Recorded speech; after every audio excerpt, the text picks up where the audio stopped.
Informed Southend climbed up 3 places to 3rd after this win over Tranmere. It's their 4th straight victory, and James Lawson laid the foundations for it. He was credited with the first goal, despite a wicked deflection off Ian Goodison. Some nice shrimpers build-up play led to the opportunity. Lawson has now got 2 senior goals. Brian Little's team had arrived unbeaten in 4, but they didn't help their cause when Mark Gower's run was curtailed by Michael Jackson. Jackson touching Gower's feet right under the nose of referee Ray Olivier. Veteran Sean Gota went into the match as Southend's leading scorer. He still is after this confident strike, which keeper Achterberg did get quite close to. Tranmere on the road haven't been that impressive, but they began the second half well. Delroy Facey's pace and power saw them make it 2-1. Facey, who joined after Ian Hume left Prenton Park for Leicester, has now scored in back-to-back matches. But Tranmere failed to make it 2-2. Chris Greenacre picked out Sam Aston. The effort was wayward, and Tranmere were heading for their 8th defeat in 10 on the road. Now, last season, Freddie Eastwood's goals were pivotal in Southend's promotion. The sub set up Gota for their 3rd goal. This is his 6th of the season. Mind you, he was helped by the lack of a Tranmere challenge. Steve Tilson says he hasn't seen anything to fear at this level. Southend are looking good, but Tranmere's away form is concerning. Portsmouth in the Carling Cup midweek, Gillingham had a reality check at Tranmere, who went ahead when Michael Jackson met Gareth Roberts' free kick. Keeper Jason Brown had little hope of stopping it, as Jackson proved again how useful he can be at set pieces. One of the Gills midweek heroes, Darren Byfield, was to twice snuff out a Rovers lead. This free kick made it 1-1, an excellent effort. While Brian Little's team remain in mid-table, they are unbeaten at home so far this season. After some scrappy build-up play, a clever Delroy Facey turn away from Brent Sancho resulted in Chris Greenacre scoring for the 2nd time in 3 matches. Tranmere were ahead, but unable to hold on for the victory, as Gillingham caused Rovers to lose focus defensively. After keeper Jason Brown's long forward ball resulted in Byfield falling in the box after challenges from Ian Goodison and Michael Jackson. Ref Matt Macias decided it was worthy of a spot kick. Byfield took it himself, and for the 2nd time in the match beat keeper Achterberg, as the Kent club came from behind for the 2nd time. Penalty stakes became laughable at Huddersfield. Rovers defender Ian Goodison, the victim of a blatantly poor handball decision via referee Paul Robinson and his assistant. This the 3rd game running that Tranmere have conceded a spot kick. However, John Achterberg asserted himself to change their fortune. Pavel Abbott, the man denied. But Danny Schofield steadied the Terriers by steadying himself and finding an 87th minute winner. Just 1 defeat in 10 now for Huddersfield. 22,000 at the City Ground saw Forest extend their unbeaten run to 5 matches. Sub Gareth Taylor came off the bench and headed the winner from Chris Commons' teasing cross.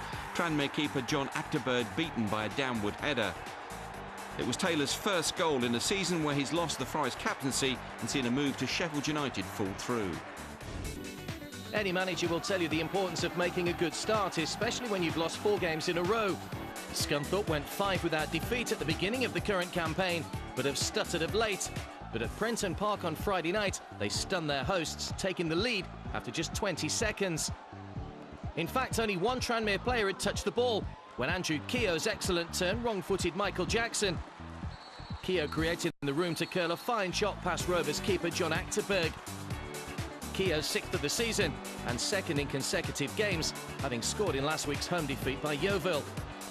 The points were wrapped up by half-time as Scunthorpe doubled their lead when Rovers failed to defend a Peter Beagrie free kick.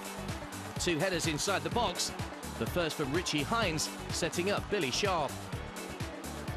Rovers had gone into the match on the back of a 6-game unbeaten run. Stephen Jennings brought a good save out of Iron keeper Paul Musselwhite. It was a good second-half response from Rovers. Sam Aston just failed to keep his shot down. Tranmere are dangerously close to the foot of the table. Delroy Facey added his name to the list of off-target efforts. A welcome boost for Brian Law's side, who climbed back into the playoff places, and they might have added a 3rd but for a fine double save from Achterberg, first denying Beagrie and then Matt Sparrow. He continues to find life difficult, but they did go close to breaking the goal drought, which now stands at 404 minutes after Chris Greenacre was denied by Bristol City keeper Steve Phillips. There was an air of fortune about the game's only goal. Luke Wilkshire grateful for a second chance after being initially denied by the post. Rovers keeper John Achterberg unlucky to see the ball squirm past him. This is the Aussies' first goal at Ashton Gate since February. Tranmere have lost 11 of the last 13 on the road, but they are only a point from safety. 20th. 4 league defeats on the spin for Tranmere prior to this, so a goalless draw at least stopped the rot. The home side did go close, but Steve Davis miscued his close-range header. Colchester boss Phil Parkinson brought in Jamie Cureton on a month's loan from Swindon on Friday, and he nearly grabbed a winner 5 minutes from time. John Achterberg, the Tranmere hero, in goal.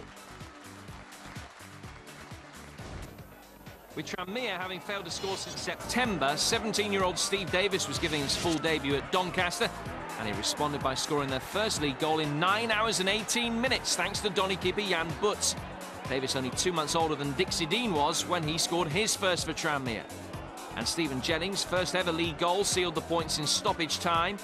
Tranmere's first win in 10 league games, moving them out of the bottom 4, while Doncaster, dreaming of a Carling Cup date with Aston Villa, were beaten at home for the first time in 7. Bradford battled back from a goal down to record their first win in the FA Cup in 6 years. They beat Tranmere 2-1. Rovers led through Chris Greenacre on 6 minutes. Bradford were level though 10 minutes into the second half. Lee Crook's shot cannoned off the bar and was ruled to have crossed the line despite the Tranmere protests. Bradford were awarded a penalty when Ian Sharps fouled Dean Windus in the box. And the veteran striker himself picked himself up to book Bradford's place in the next round.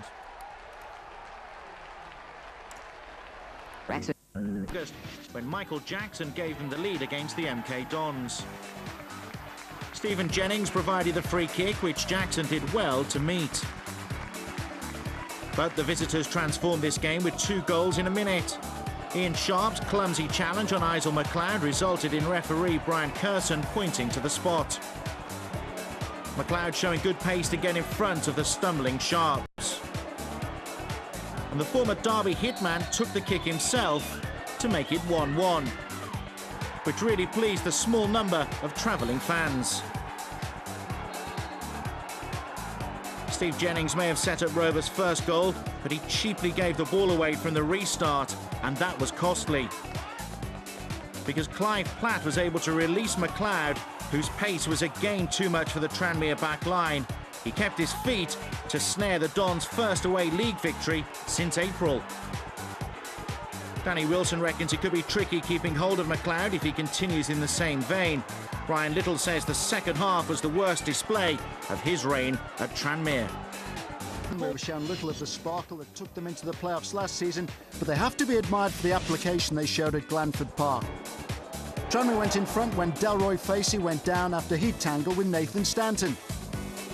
Chris Greenacre stepped up to put Tranmere ahead from the penalty spot. Last week, Tranmere had been in front against the MK Dons, but then conceded a penalty and ended up losing 2-1. There might have been fears of a repeat performance when Scunthorpe were then awarded a penalty, one that Billy Sharp put away. Tranmere chairman Lorraine Rogers has voiced her concerns about the size and strength of Brian Little's squad, but there could be no grumbles about this particular display. Facey scored the goal that ensured Tranmere's third away win of the season. In stoppage time, Scunthorpe had Richard Hines sent off for an outrageous challenge on Simon Francis.